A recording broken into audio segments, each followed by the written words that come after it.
Welcome back. Today we're doing another video on the car.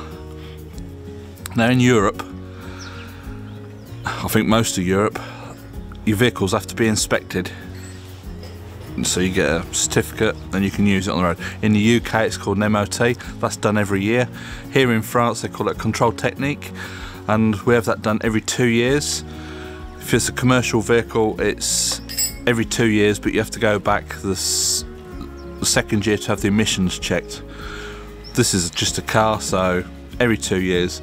Of course, Tina took it up for its CT the other day and it's failed. We're not going to be doing the repairs today, but when she brought it home there was another bloody thing went wrong with it. We got the old infamous steering column failure, and it's just on the reach, so the in and out, not the up and down, that seems to be working fine. So I'm hoping that it's the plastic clip that holds the reach motor in place, because I can push it in and out by hand, it goes in quite easy. I'm hoping that the motor's just dropped off and the little flexible drive shaft's come off, which is allowing the threads to go in and out. That's what I'm hoping for. I might be able to do a little bit of a bodge repair. If it is that plastic clip, I will order a new one, because they're only £26 off the internet. There's a tip for you, don't go on eBay because they're over 50 quid. I found one on a 4x4 specialist and it's a genuine Land Rover part, £26. But we're going to get on there, try and get underneath the dashboard, which isn't easy for me. You know, I'm a little bit of a large person. We're going to drop the cover down that's over the pedals, and hopefully we can see the motor and see what's gone wrong with it.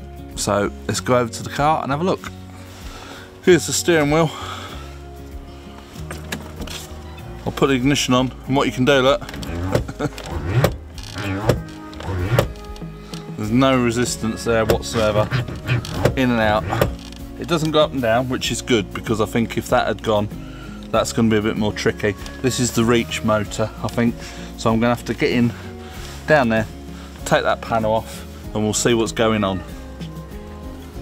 So I think when I get down there I'll switch into the other camera and we'll take it from there. So we found the problem. In there's a plastic nut, that's the reach bolt. If I operate the motor, let me just hold this, if you can see that.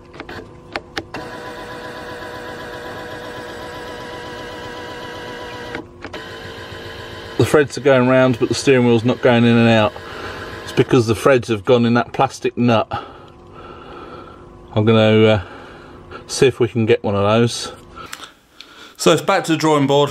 I need to find it, see if I can find that plastic nut, which should just push up into the housing.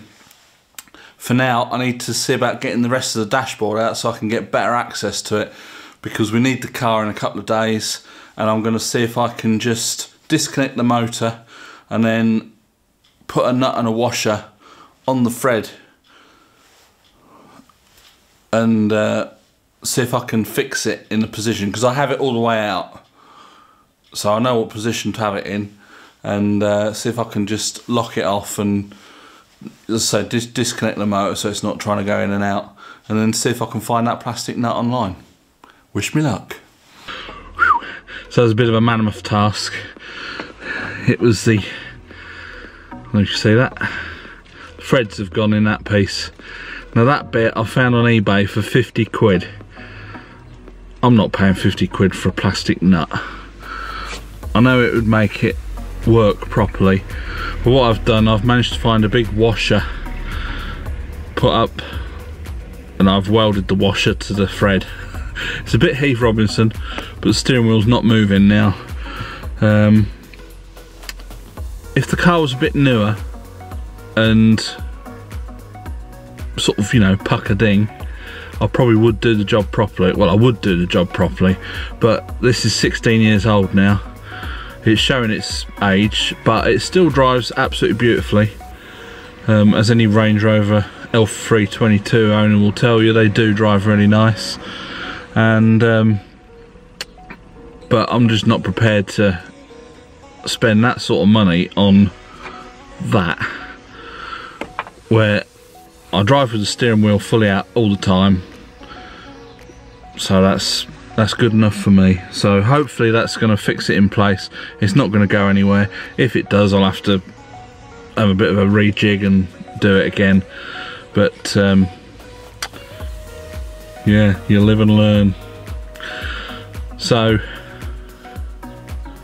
I'll do the other bit on the other camera when we're indoors. I'm going to go and have a shower now because I'm filthy. It's better. All showered, cleaned up, lovely jubbly.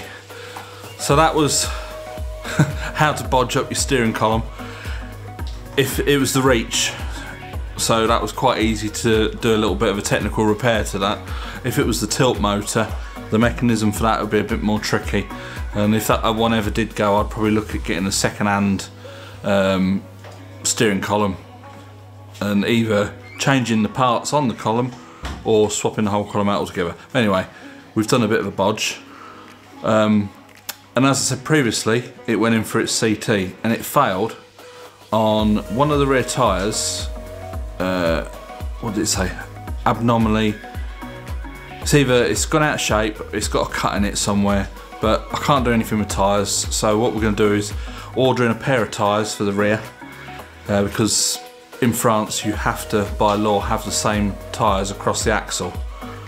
So that's that. We're going to pop that up to the garage and he's going to fit new tyres, new valves, balance them, balance the ones on the front as well. And it also failed on driver's side.